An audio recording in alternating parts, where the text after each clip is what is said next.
And good afternoon. You're listening to Ken Hudnall. This is the Ken Hudnall Show. Coming to you from our studios right here in exciting El Paso, Texas. Gateway to the Old West and the most haunted city in the country. Today's July the 16th, 197th day of this year. Just 168 days remaining to the year's over with, and we'll start a new one. Holidays observances. If you're looking for something to celebrate, July 16th has several. Corn Fritter Day, National Cherry Day, and my favorite, Hot Dog Night. It's also a day to celebrate advancements in AI, artificial intelligence. And it's also a day dedicated to raising awareness about snake conservation and species around the globe. On that note, let us go see what stories we have in the news, because there's always something going on. Well, the U.S. has launched some new strikes on the Iranian military targets used to attack ships in the Strait of Hormuz.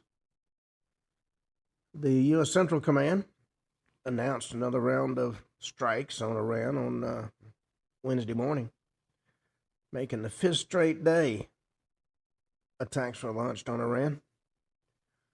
On Tuesday, Iran launched numerous attacks of its own on U.S. allies in the region, including Kuwait and Bahrain and Jordan. U.S. reinstituted a naval blockade on Iran after the Islamic Republic repeatedly attacked commercial vessels in the Strait of Hormuz. President Trump backed away from initial plans to impose a 20% reimbursement fee in the Strait of Hormuz, announcing the plan to be replaced with trade deals involving the Gulf states. Global crude oil prices went up Monday on news of resumed hostilities and remain near $80 a barrel, up from the near $69 mark they were in June. And Iran has drawn what they're called a red line after President Trump threatens an expanded military campaign. That's the mouse threatening the elephant. Be interesting to see how that plays out. Well, Tim Walz offers a strange defense for pardoning convicted child rapist the Trump administration deported. Minnesota Governor Tim Walz publicly defended his vote to pardon a Laotian national who'd been under a final removal order after losing legal status after a child sex crime conviction of first-degree criminal sexual conduct involving a 10-year-old girl after the Trump administration deported him to Laos last week. Tulu Vang, 42, got a pardon from Minnesota Board of Pardons on June 10th. On Friday, the Trump administration announced Vang's legal status had been revoked and he had been deported to his home country of Laos. Asked about the deportation, Walsh questioned what the move had accomplished.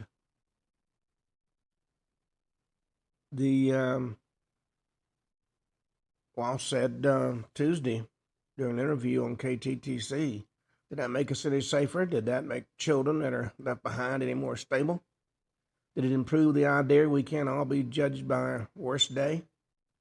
I want to be very clear. He said these are horrific crimes. They often are. Part of Walsh's problem is he seems to live in a fantasy land where he thinks his word changes anything. Former Marine running for Congress says Trump is the Antichrist and has to be killed in a shocking video. Florida congressional candidate and former U.S. Marine is facing backlash after posting a video calling President Trump the Antichrist and saying the president has to be killed. William Upham, Republican write-in candidate in Florida's 5th Congressional District, who described himself on X as a prosecutor running to fix a broken political system, opens the nearly 7-minute video by saying he entered the race to restore bipartisanship, return power to the working class, and fix our broken political system. Tone shifted, though, as Upton says he's come to believe the country's broken and America's engaged in a spiritual battle.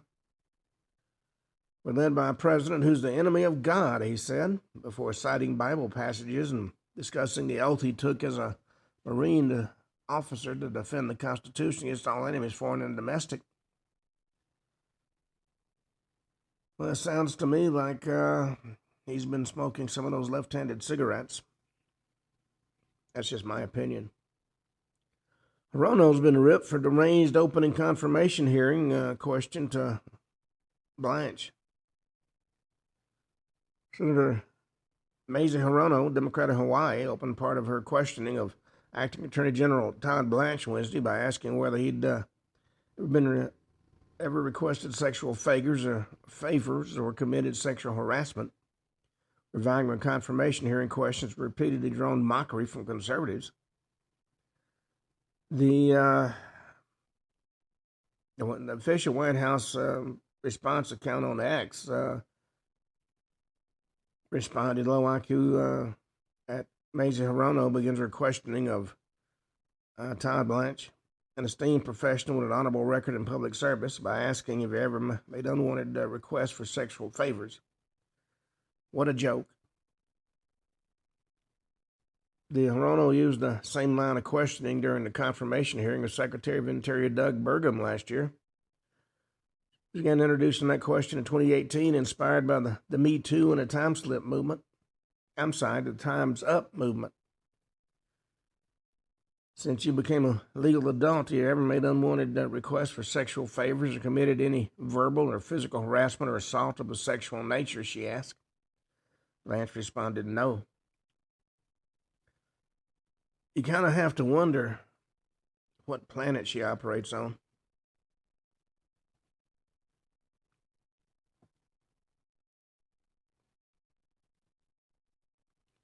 Los Angeles journalist goes viral, keeping calm while a cockroach crawls over her during an on-air report. Los Angeles KTLA 5 news reporter Rachel Minatoff went viral Wednesday after a late-night report featuring an unwanted pest. During her live report on Sherman Oaks on an ongoing heat wave Tuesday night, a cockroach appeared to land on her stomach and before crawling across her neck and her chest. It's a lot more comfortable at this hour, but we're still in the 80s here in the valley, she said. So overnight temperatures aren't necessarily dropping, and this leads to less recovery time from the daytime heat. But despite the creature's arrival, she continued her report unfazed as the bug jumped onto her microphone and then proceeded to fly away. You never know what's going to come out of the California heat. Well, Caitlin Clark drops F-bombs at an official while arguing Fever weren't getting the same whistle as the Valkyries. Apparently, she's seen enough. The Fever star got in an official's face during Wednesday night's home game against the Golden State Valkyries after a no call appeared to send her over the edge. During a trip down the floor before the confrontation, she drove to the basket and appeared to be shoved by Golden State veteran Akia Stokes while attempting a layup. No foul was called. Minutes later, with a 4 minutes and 20 seconds remaining in the second quarter, officials whistled a foul on an Indiana teammate. Clark immediately turned toward the referee, yelling at close range and dropping some F-bombs to argue that the Fever wasn't getting the same whistle at the other end. Well, despite that heated exchange, she was not assessed a technical foul. The evidence is the evidence, folks. Well,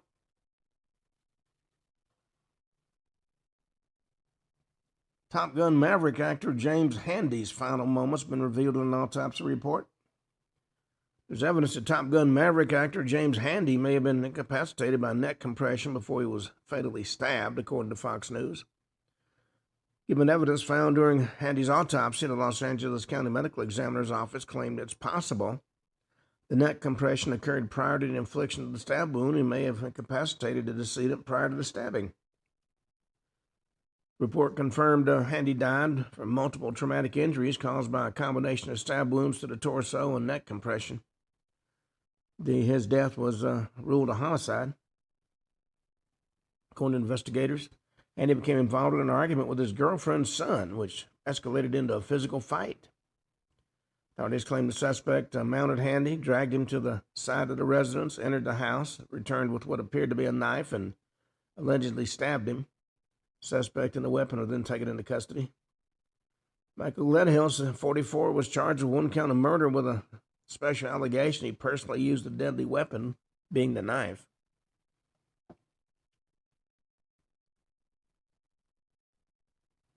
Well, Canada can't expect free trade while leaving our northern border vulnerable. That's according to Chad Wolf. The longest international border in the world has a security problem, and Canada's not treating it with the urgency it deserves. Recent Department of Homeland Security Secretary Mark Wayne Mullen laid out a sobering picture of how people from 78 nations have been apprehended crossing the northern border. U.S. agents are now arresting a terrorist on the watch list nearly every week at the northern border. And with the past year alone, enough fentanyl to kill 17 million Americans has been seized coming through Canada. Cartel organizations, squeezed by the intensified enforcement operations and physical infrastructure along our southern border, have turned to the north as an easy way to get their drugs here. Federal prosecutors have unsealed a string of recent cases documenting organized smuggling networks operating directly through the northern border. They're the front edge of a corridor that cartels and transnational criminal organizations are actively developing.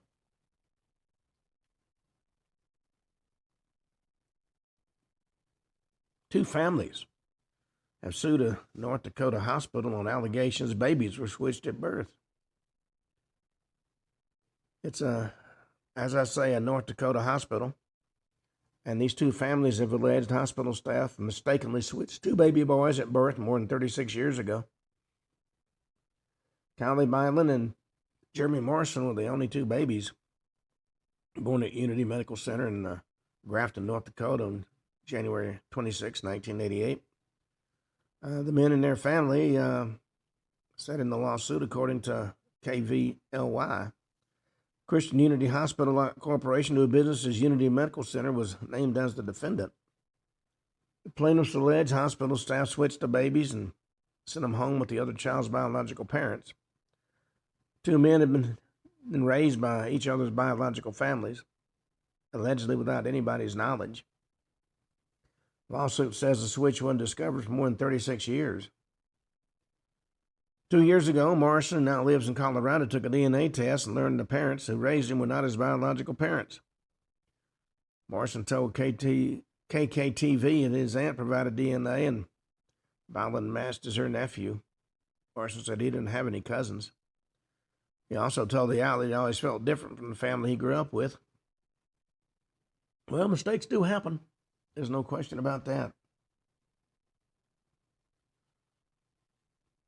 Well, according to Brett Baer, Lindsey Graham was a true defender of America and a bridge builder. He's called a consequential senator. There was an important issue. He's right there on top of it. That's not the whole story, though. The essence of his character, the shaping of his background, the joy found in people and in the political process, and the joy he brought to those around him is the actual big story. Over the years, Baer said he had the opportunity to see Lindsey at work on many occasions, to hear his passion for the issues. He could be the most entertaining person at any dinner table. But his wit was matched by a razor-sharp mind, was always considered how to solve the next problem. He never stopped working. The night he died, he just returned from Kiev, Ukraine, where he met with President Zelensky.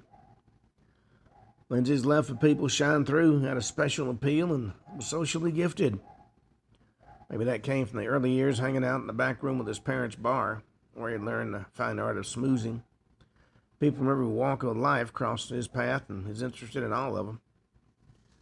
Well, the political chapter is closed with the death of Graham. Well,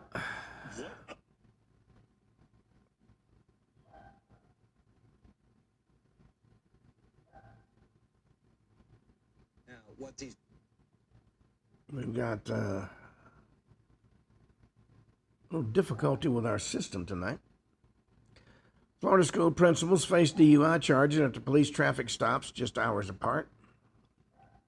Two Florida school principals loaded in the back of police cars after a 4th of July night out, with body cam video showing both women arrested on DUI charges and separate incidents tied to the same car. Body cam video released by officials shows Jennifer Jimenez, 41, and Christine Alcalde, 45, each being taken into custody in separate traffic stops involving the same white Jeep SUV. Body cam video released by the Claremont, Florida Police Department. Authorities are seen pulling over the pair of principals. First officers heard saying, "Miss Jennifer, you consumed any alcohol today? Because I can smell it." She said, "Yes, I have." Going to a Claremont Police Department probable cause affidavit obtained by Fox News affiliate WOFL-TV. Jimenez was behind the wheel while Alcalde in the passenger seat when an officer pulled him over about 2 in the morning on July 5th after seeing the Jeep drift in and out of its lane. Vehicle crossed into oncoming traffic lane several times and drove over a curb before it stopped, according to authorities. The officer then, smelling alcohol, said Jimenez would blink real slow and had very slow and delayed reactions. Well, she was arrested on charges of DUI and refused to submit to a DUI testing. Alcalde, the police said also appeared impaired during this first stop, was sent home in a ride share while the Jeep was moved to a nearby parking lot instead of being towed. At about 5 in the morning, less than 3 hours later, the Lake County Sheriff's Office was notified that Alcalde may have been behind the wheel again. According to the arrest report, the vehicle drifted out of its lane and braked repeatedly before an intersection. Well, I guess the old saying that a principal should be models are true, because one was arrested for DUI and then so was their companion later. America's Got Talent judges clash over a country singer's bold original performance. Hopeful country singer sparked an unusually divided reaction from America's Got Talent judges after performing an original song during Tuesday night's auditions. Elsie, a 32-year-old singer-songwriter and mother from Mississippi, took the stage with a self-written country anthem, hoping to launch her music career. Said she had long put on hold while supporting her family.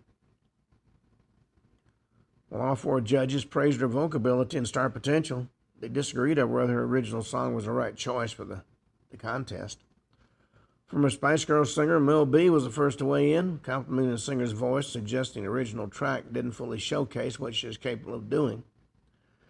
She said, "You're clearly an amazing singer, but I think for me personally, you could have done a different song. I think your voice is so much bigger and better than what you just showed us." Well, I guess you can say everybody's a critic. Well, can you imagine the American military or the Israeli military get what's left of their 3rd string and their 4th string and their 5th string? Know where they are? Can you kill them? Those questions were posed to President Trump Monday, July 13th. The president said, "I do, but I don't want to talk about it." We certainly are watching. Yeah, I know a lot about that subject. I do know a lot. I don't think it's appropriate to talk about it right now. His restraint after clearing the bench of the Islamic Revolutionary Guard Corps is somewhat interesting. The public faces of the regime in Iran, President Masoud Pezeshkian and Foreign Minister Abbas Araghchi, don't have any authority over the killers with the guns. That's the Iranian Guard Corps. President Trump was the number of Iranians massacred by the regime over 2 days in January at 52,000. So we do know that the men in charge are ruthless. When the campaign against Iran by the U.S. and Israel opened on February 28th, those strikes devastated the 1st and 2nd tiers of leadership in Iran. In fact, Pezeshkian and Araghchi are not important enough to be in the command bunkers, even though they're the face of the regime at the moment. The Iranian Guard Corps seems to be running rampant. Nobody does anything about it. Well, Swalwell's campaign has dropped eye-popping cash to celebrity defense attorney weeks after resigning. Disgraced former Representative Eric Swalwell, Democrat of California, paid one of his attorneys over $360,000 combined from his congressional and gubernatorial campaign accounts just weeks after dropping out of the gubernatorial race and resigning from Congress, according to Fox News. $50,000 payment was made April 24th to celebrity lawyer Sarah Azari for legal and accounting services, raised questions about what the payment was for, and with the Swalwells intending to try to salvage his public image and amid the sexual abuse allegations that had derailed his gubernatorial campaign, ultimately cost him his congressional seat. That payment came 11 days after he resigned from Congress. Well, still a lot of questions to be answered in that particular situation. Well, inside Princess Diana and JFK Jr.'s secret meeting that fueled romance rumors, there's still stories to be told. December 1995, the world's two most famous people met in secret in New York City's Carlisle Hotel. John F. Kennedy Jr. hoped to persuade Princess Diana to grace the cover of his magazine, George, and the Princess of Wales, on her part, wanted to meet the man who had managed the impossible, living under an unforgiving media spotlight without being consumed by it. Carolyn Halleman wrote about the encounter in her book, The Kennedys and the Windsors, which explores the two dynasties and how their paths cross over the years. It was a clandestine meeting, and they were to keep it a secret, she told Fox News. They were both hounded by paparazzi throughout their lives. It's something we had to deal with, but they were able to maintain privacy around this moment. She said, I spoke with Patrick Jeffson, who was Princess Diana's private secretary at the time, and I spoke with Rosemarie Terenzio, who was JFK's Jr.'s executive assistant at George magazine, to hear about what happened at that meeting. Patrick was actually in the room when they met. Halleman wrote that while Kennedy was excited to meet the royal, he was also annoyed about everybody hinting that this would be a marriage made in heaven if they could be together.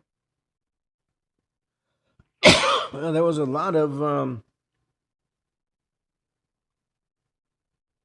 back and forth about whether this should be a business meeting or something else entirely. Well,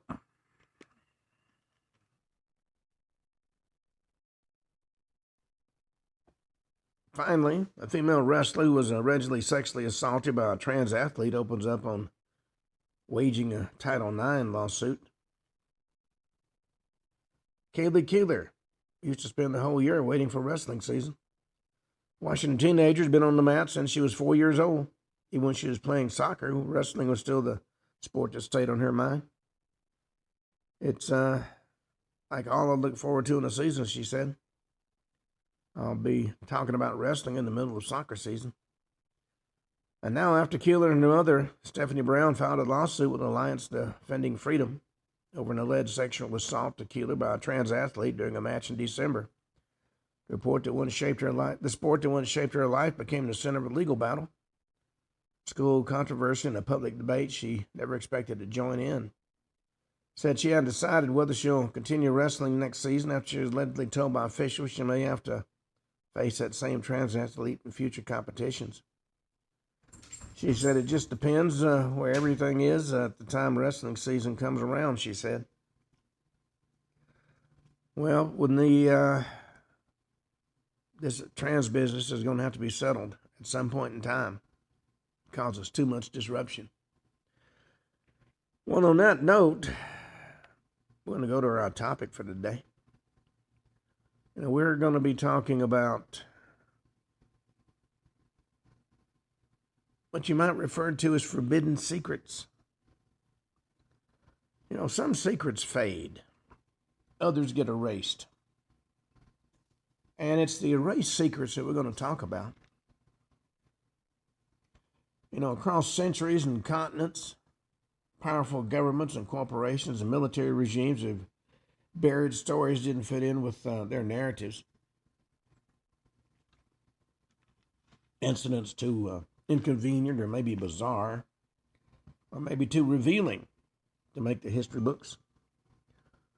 But the truth has a way of leaking out through the cracks, I guess you could say. We're going to talk about real events, fully documented, deeply researched, and still largely unknown to the public. Some are hidden in sealed files. Others are buried beneath decades of silence, misinformation, or geopolitical fear. But although these incidents did happen, we're not going to be talking about conspiracy theories today. We're going to talk about uncomfortable truths, long forgotten incidents, and secrets that were once top priority to keep quiet. It's not going to be wild speculation. We're going to talk about evidence and testimony and declassified documents and historical context that give these stories the clarity that they've been denied for years. Well, let's talk about Crypto AG, a so-called spy company secretly belonged to the CIA. Now, the individual who was at the center of this controversy was named Hans Bueller. Probably thought he understood danger. He spent years traveling through the Middle East as a salesman for Crypto AG. That's a Swiss company that sold encryption machines to governments. He was into embassies and military offices and communication rooms in countries where suspicion was not a mood but a survival instinct. So when he arrived in Tehran in 1992, he had a reason to believe he was just doing what he'd always done, representing a Swiss firm, selling secure machines and then going back home. This time, unfortunately, he didn't go back home. Iranian authorities arrested him and accused him of espionage. He wasn't a spy chief. He wasn't a CIA officer. He wasn't a cryptological mastermind. He was just a salesman. But for 9 months, he sat in an Iranian prison while interrogators pressed him about something he apparently didn't fully understand. Whether the machines sold by his employer had secret weaknesses that allowed Western intelligence agencies to read Iran's protected communications. Swiss consular officials who visited him later described him as being in bad shape mentally, according to the CIA history. This was later reported by the Washington Post. Crypto AG eventually secured his release after paying about $1 million money the documents say was secretly provided by West Germany's BND intelligence service. The sad thing about this entire incident is Iran's suspicion was not paranoia. Buell had been selling encryption equipment for one of the most successful intelligence operations of the 20th century. He just didn't know it. For years, governments had purchased Crypto AG machines, believing they were buying privacy from a neutral Swiss company. In reality, Crypto AG had been secretly owned and controlled by the CIA and West Germany's BND. The operation was called Thesaurus, later Rubicon, and the company itself carried the CIA code name Minerva. CIA history later called it the intelligence coup of the century. And the brilliance of the operation was almost insulting in its simplicity. CIA and its partners didn't need to break into every embassy, steal every code book, or plant a listening device in every communications room. They sold the world a lock, but they kept a hidden key and waited for the messages to arrive. Now, Crypto AG's machines didn't look sinister. Some early models resembled the sturdy mechanical office equipment. Part typewriter, part cash register, part puzzle box. The CX-52, one of that company's famous cipher machines, had dials and wheels and a lever. A user would select letters and operate the machine and produce encrypted text that looked meaningless to anybody who didn't have the proper settings. Swiss National Museum describes the CX-52 as a harmless-looking device, rather like a cash register.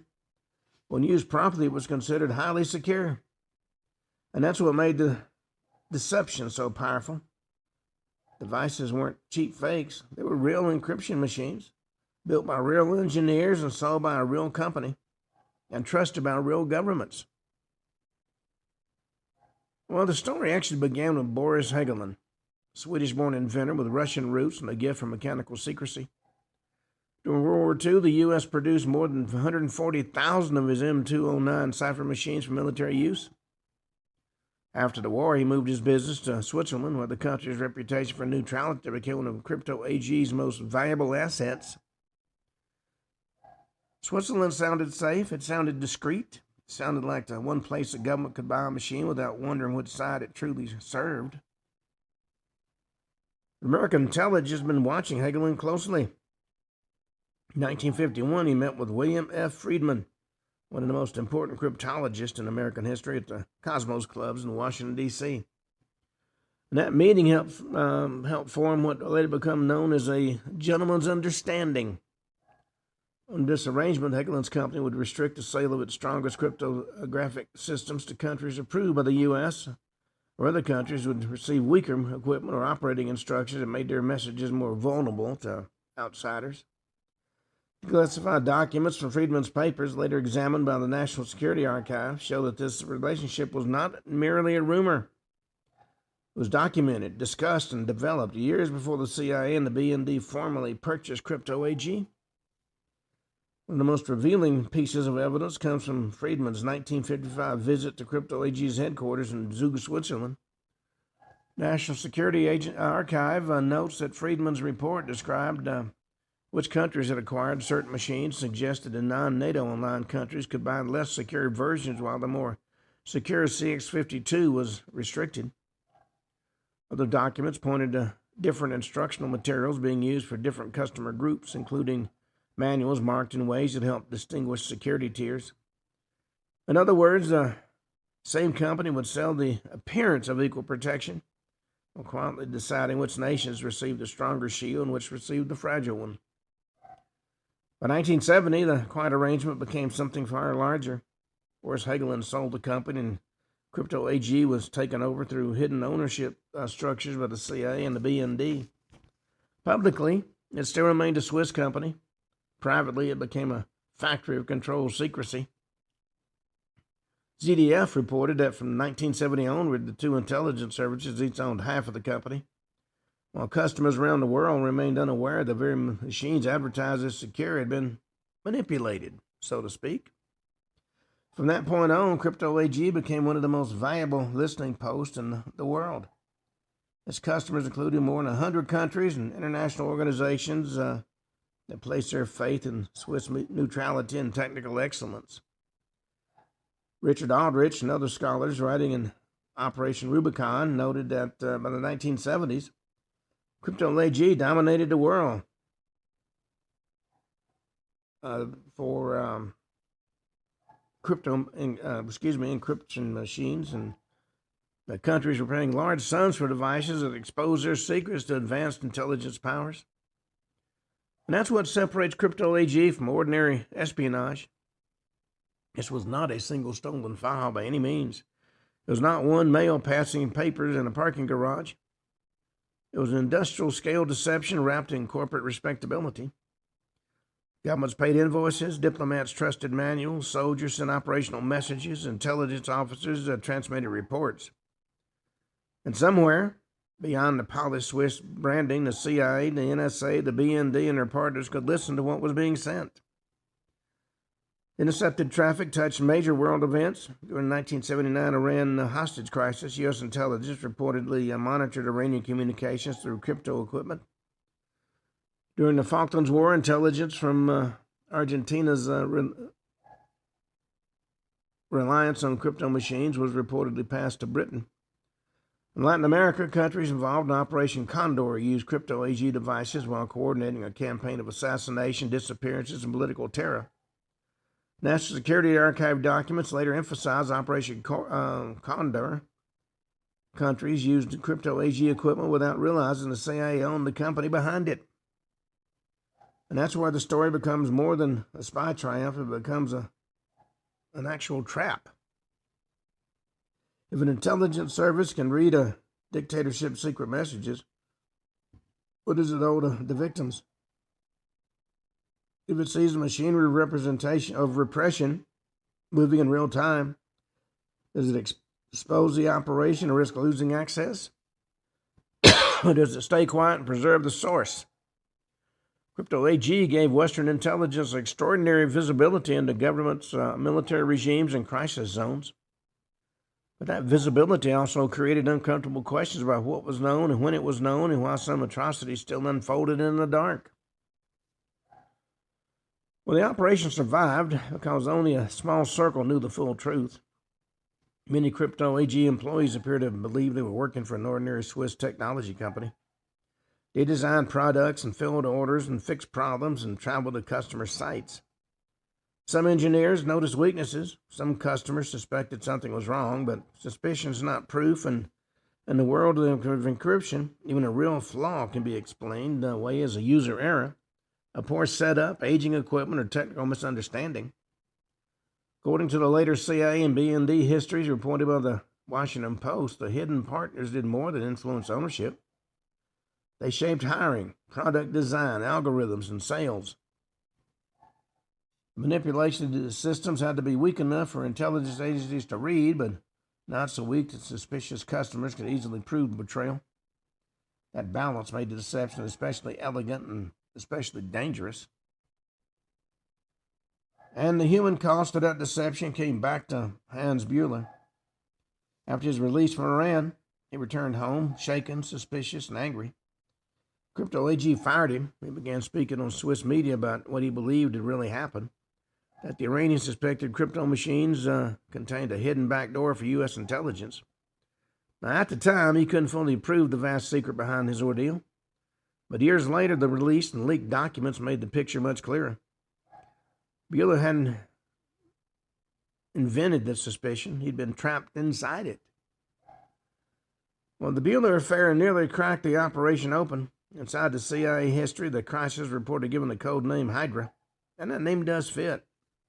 Every time one suspicion was cut down, another seemed to rise. Crypto AG's enemies asked questions. Journalists dug deeper. Former employees began talking. Customers wanted that their secrets had been betrayed. But even after Bueller's arrest, even after the publicity, the machine kept running. Germany eventually became nervous enough to leave. The Cold War was over. The Berlin Wall had fallen. A reunified Germany faced a different political environment, and exposure could have caused a major scandal. In 1993, the BND sold its stake to the CIA, and we kept going. According to reporting based on the intelligence histories, the CIA continued exploiting Crypto AG till the company's assets were sold in 2018. When the scandal finally exploded into the public view in 2020, it didn't come from one anonymous internet claim or one conspiracy-minded author.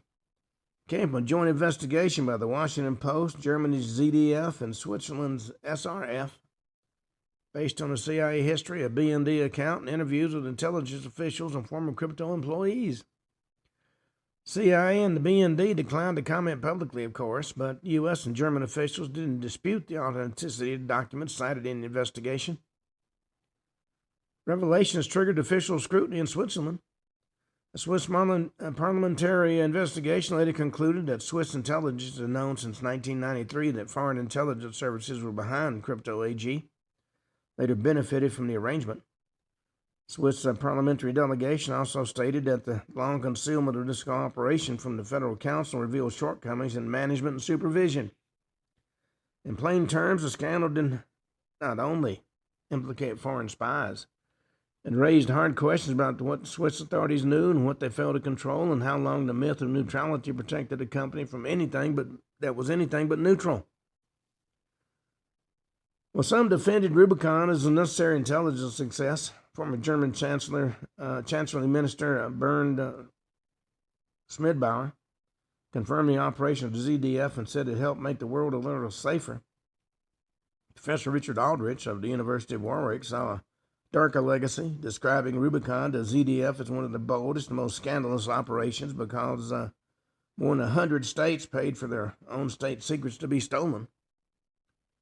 Both statements can be true depending on where you stand on the question. To intelligence officials, Crypto AG was a masterpiece. It gave access to governments across the globe without having to defeat every encryption system from the outside. To the nations that bought the machines, it was a betrayal on a historic scale. To employees like Hans Bueller, it was something even crueler, a secret they carried without knowing it. The consequences landed on their own lives. And that's the part of the story that most folks believe should disturb us the most. The world's most often imagines hidden power as something buried in underground bunkers and sealed in classified vaults or whispered between men in dark suits. Crypto AG shows that hidden power can also look ordinary. You can have a front desk, a sales department, a factory floor, a product catalog, and a polite Swiss address. Can arrive in a government office inside a shipping crate with instructions, warranty papers, and quiet promise of confidentiality. The forbidden file of Crypto AG is not shocking because it sounds impossible. It's shocking because it did happen. For decades, governments trusted a company to protect their secrets, and that company secretly belonged to the very intelligence services trying to read them. Every message sent through a compromised machine carried the same invisible betrayal. The sender believed the door was locked. The lock had been designed by somebody waiting on the other side. That somebody also had a key to that lock. And somewhere, far from the embassy clerk typing the message, somebody else was listening.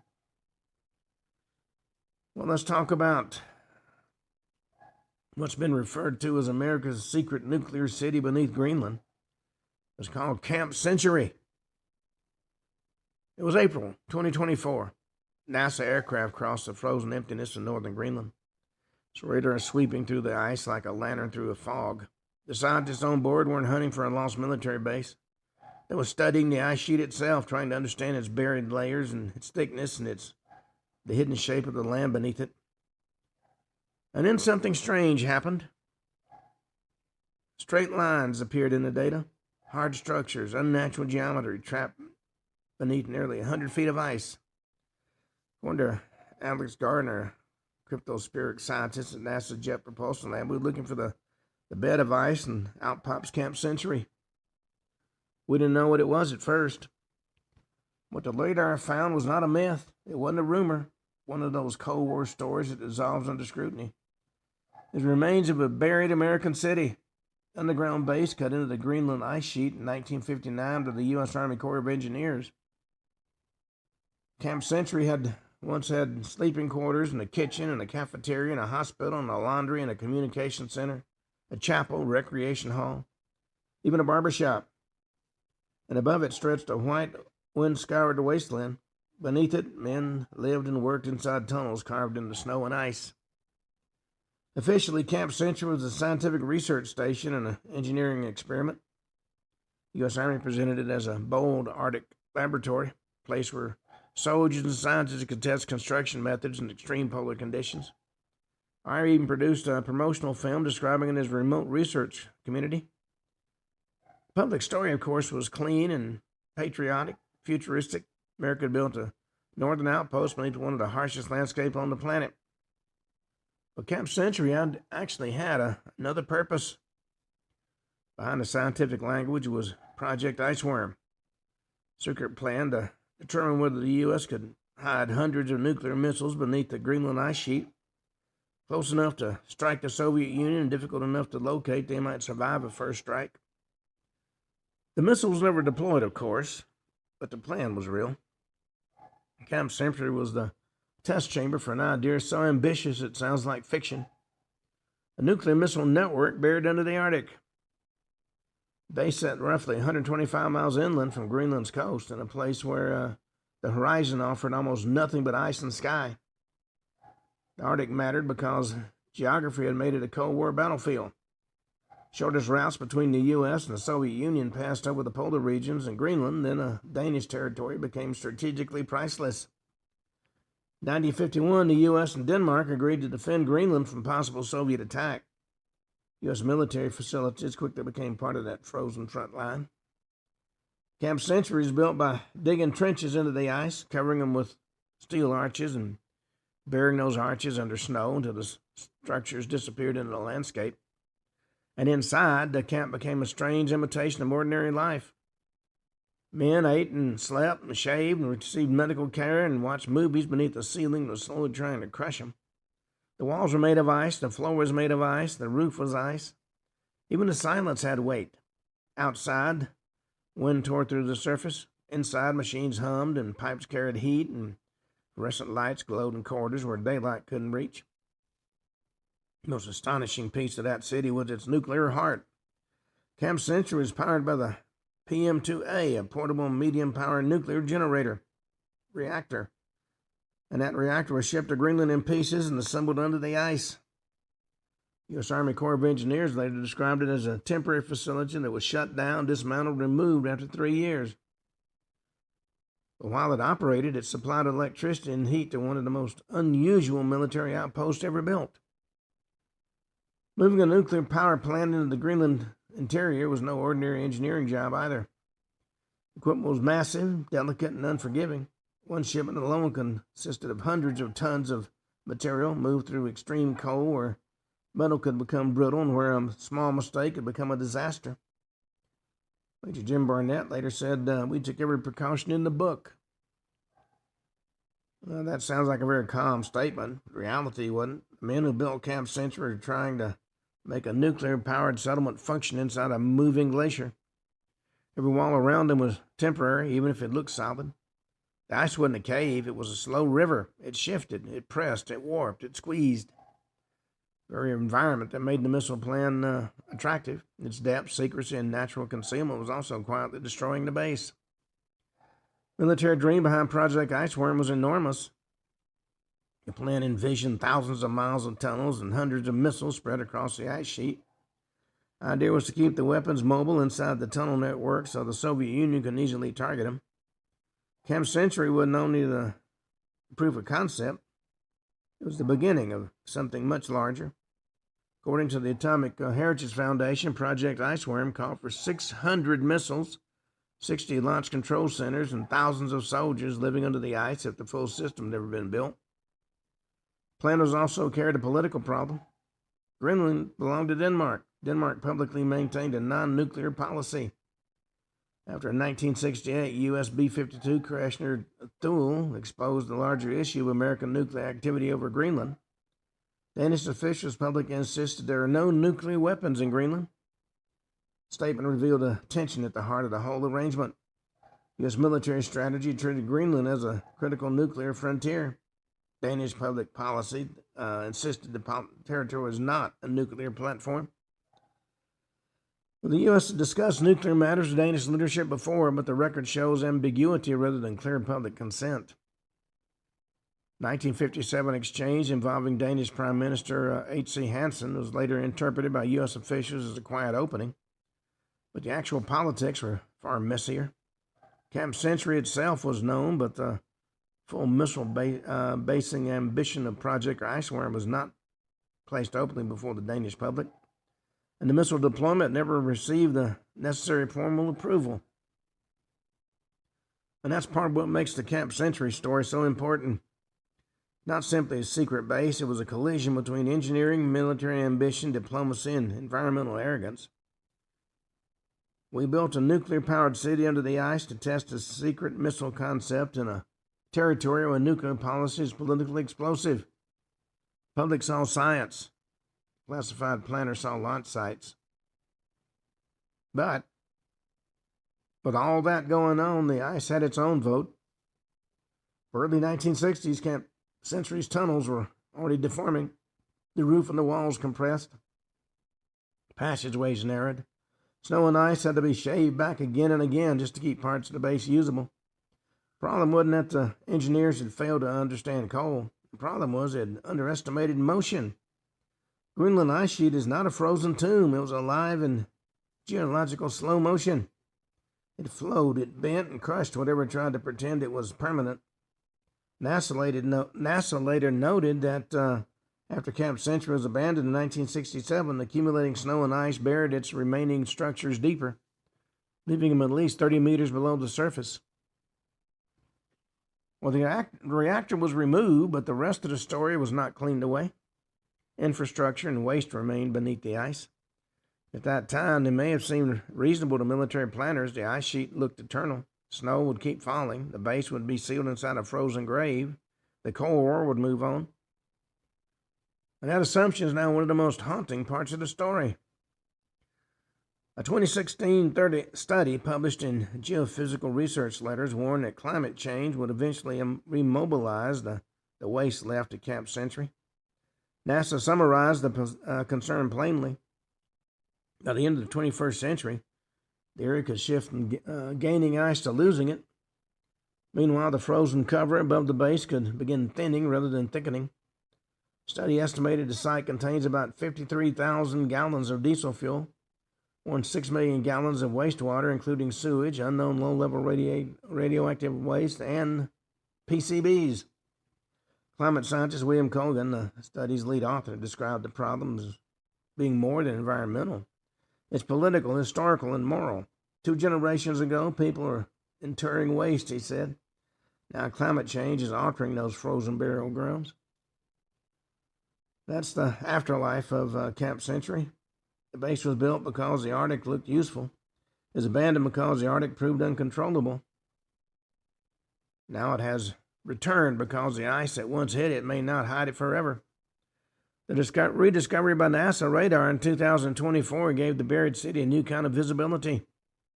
Earlier radar passes had detected signs of Camp Century, but the newer UAV SAR instrument reveals structural elements with sharper detail. Parallel features in the data matched historical maps of the camp's layout. In other words, the ghost city's still there, not as a memory, but as geometry.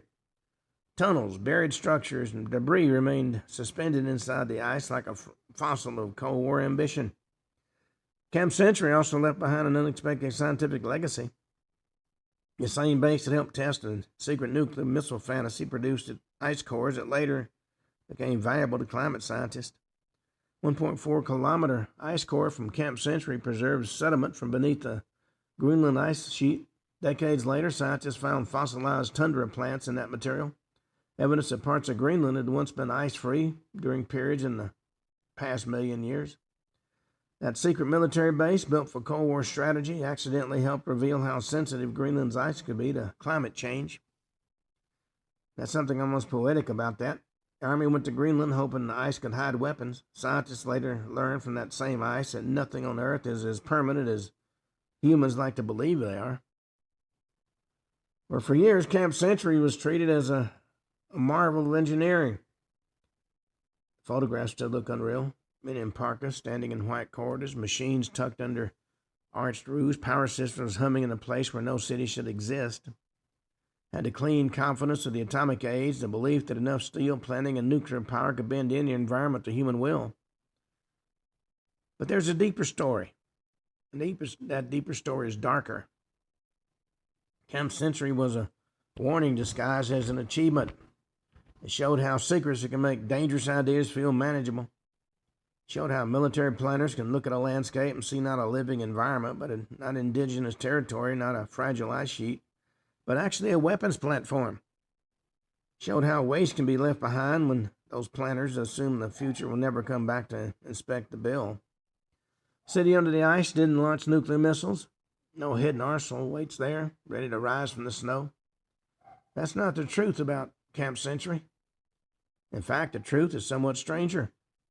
America built a nuclear-powered underground city in Greenland, presented it as science, used it to test the possibility of hiding a massive missile network under the ice, abandoned it when the ice began to crush the dream, and left behind a buried legacy that modern climate change one day is going to have to expose. Camp Century belongs in the forbidden and hidden files of the world, not because it's a legend, but because it's documented. Those tunnels are very real. The reactor was real. Project Iceworm was real. The Atlantic ambiguity was real. The abandoned waste is real. And now radar has shown that that buried city is still there, waiting beneath the white surface of Greenland. Cold War ended. The men left. The reactor came out. Files were declassified. But the ice remembered. And that's an issue that's going to have to be addressed at some point in time. Well, we got time to one last story for tonight. I'm going to talk about the Edgewood Arsenal human experiments. Now, the offer that began this sounded harmless. Young soldier could leave the grind of regular Army life for a temporary assignment to Edgewood Arsenal in Maryland. Lighter duties, weekends were free, small daily allowance, and sometimes the quiet promise of staying far from Vietnam. And to a teenager in uniform during the Cold War, that sounded like a deal to take up. No jungle, no firefight, no body bag, just a classified research post near the Chesapeake Bay where military doctors needed volunteers for national defense. But then something happened. Inside Edgewood, some men were handed pills, others got injections, some breathed aerosols through masks or tubes. Some had chemicals placed on their skin or in their eyes. Some were locked in rooms and watched as their bodies reacted. Some were told only code names: Agent 1, Agent 2, EA numbers, substances reduced to sterile labels that concealed what they really were. But years later, many still didn't know exactly what had been given to them. A young man named Tim Joseph was only 18 when he arrived at Edgewood in 1968. Decades later, looking back on how he'd been recruited, he said they sort of tricked you into it. And he put the betrayal even more plainly. He said, "I was willing to die for my country, but not to take these drugs." And that was the terrible center of Edgewood's story. These weren't enemy prisoners. They weren't foreign agents. They were American soldiers. From 1955 to 1975, the U.S. Army Chemical Corps conducted classified medical studies at Edgewood Arsenal, the Chemical Warfare Research Installation in Maryland. Department of Veterans Affairs now states plainly about 7,000 soldiers took part in experiments involving being exposed to more than 250 different chemicals. The official purpose was to study how chemical warfare agents worked, test protective clothing, and evaluate pharmaceuticals that might help soldiers survive chemical attacks. But the reality was broader, as it usually is. It was stranger, far darker than that clean bureaucratic sentence would suggest. The Department of Defense has acknowledged that studies involved nerve agents and nerve agent antidotes and psychochemicals, irritants, and blistering agents. Some volunteers were exposed to substances meant to damage, disable, confuse, frighten, disorient, or even temporarily break the human mind. Not every man was given a dangerous agent. Some got placebos or performed equipment and stress tests. But enough were exposed to powerful chemicals that Edgewood became one of the most disturbing human experimentation programs in American military history. And to understand how such a place came to exist, you have to go back to the First World War, when poison gas changed the imagination of modern warfare. Edgewood Arsenal was born out of that terror. The U.S. built a facility in Maryland to study, produce, and defend against chemical weapons. In 1918, one private wrote about the fear surrounding the place. He said everybody talked about it. They said they were being sent to the place that God forgot. Well, by the Cold War, the fear had changed shape. The U.S. no longer only worried about mustard gas in trenches, worried about nerve agents, Soviet chemical programs, battlefield paralysis, interrogation drugs, and a new kind of warfare that promised victory without the obvious mess of mass death. Scientists and military planners began asking whether chemistry could do what bullets couldn't: disable an enemy's will and scramble his perception and leave buildings standing. 1949, L. Wilson Green, Edgewood's scientific director, wrote a classified report entitled Psychochemical Warfare, New Concept of War. Green believed war might be transformed by drugs that incapacitated the mind instead of destroying the body. He argued that psychochemical warfare could conquer an enemy without wholesale killing or mass destruction. And it was a very seductive idea. It sounded humane and also opened a door into a laboratory where the soldier's mind became a battlefield. Language mattered. These weren't always called weapons meant to poison people. They were called incapacitants. Sounds better, don't you know? They were non-lethal. They were tools to create confusion and delirium and exhaustion and panic or helplessness. To planners, this sounded cleaner than artillery. To the men strapped into the experiments, breathing the aerosols and swallowing the pills or waiting for the effects to begin, it didn't feel clear. Well, on that note, we come to the end of today's show. We'll be back tomorrow and talk more about some of these hidden files. Until then, this is Ken Hudnall for the Ken Hudnall Show, saying have a truly great evening.